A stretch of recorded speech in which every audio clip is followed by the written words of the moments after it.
the coming out story is one of those things that I guess all queer people have in common. We all have to kind of do it at some point. Society is not.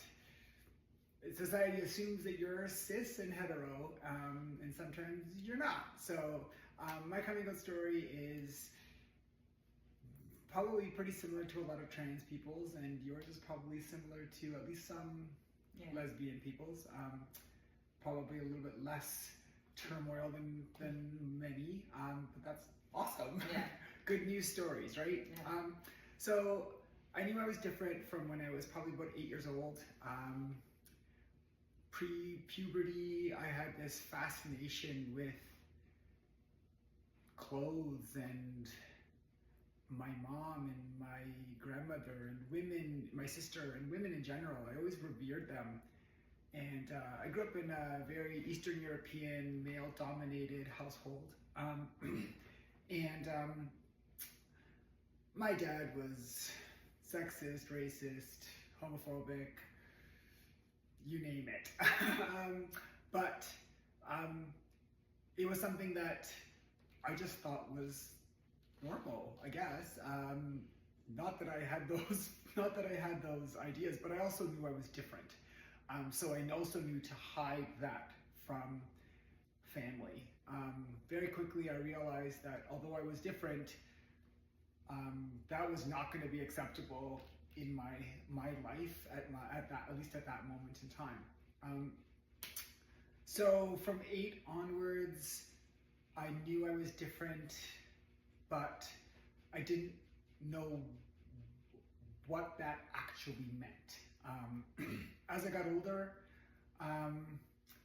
the realization that I was almost living two distinct identities started to emerge. I had the one side where I was daddy's boy and I was Eastern European whatever, and I even grew a goatee and did all of that stuff. Oh no. Yeah, it was crazy. It was, my beard, and really it was kind of a beard. And but at the same time, I also had this other identity where I didn't feel that I was like that person. And I did some research, of course, online, as many of us do, and I thought, well, crossdresser doesn't sound right, but at least it's something. I could still be myself and still be that. So it's kind of like I rounded myself down. Even though I knew it was false, I think it was something that gave me at least a little bit of comfort. There was other people like that. And then I knew I was attracted to women. So it didn't make sense that I was anything other than that. Even though I knew it wasn't right, there wasn't really a term for what I thought I was. I was like, well, I'm not effeminate. I'm like got a 6-pack, and I'm like a bro, and I'm a gym bro, and I'm a this and a that and all this other crap. And I'm attracted to women. I'm masculine, all this stuff, but I'm not masculine. It was kind of like two ends of a spectrum. Anyways, I dated women, and then I met my, at that time, girlfriend who ended up being my wife, and I had a wardrobe bigger than hers of dresses and skirts and clothes, and I felt so disjointed. I felt really like fractured in a way. I was this person to other people, and I was not that person to myself. And then I got married, and I thought I was going to be able to manage my other identity, the identity that I currently have and the one that's the real one. And I was going to use this other one as a front so I could live a life, be married, have kids, have a parents that accepted me, and so on and so forth. But as we probably know, that's not how it worked out. I became so depressed as I sought to make myself as masculine as possible. I thought that was going to be the thing that was going to block me and force me to live that life. So one day, it was April of 2019, I think, March maybe, something like that. And I took a picture of myself in a tanning salon. I had a six-pack with veins through it. I was strong as an ox. I was what I believed to be the best I could potentially attain in my masculine shape. And that was when I was the most depressed.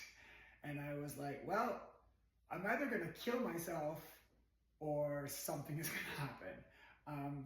And then I started doing research, and this was around the time that I think Bruce Jenner came out as Caitlyn Jenner, and it was the first time I'd seen somebody who was masculine, attracted to women, had kids, was an athlete, was all of these things. And I was like, oh, there's a thing called trans. It was really the first time I had even really looked at it, because up until this point, I stayed away from anything queer.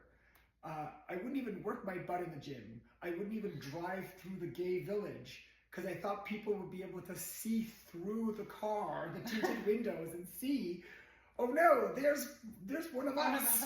And yes. I didn't even do that.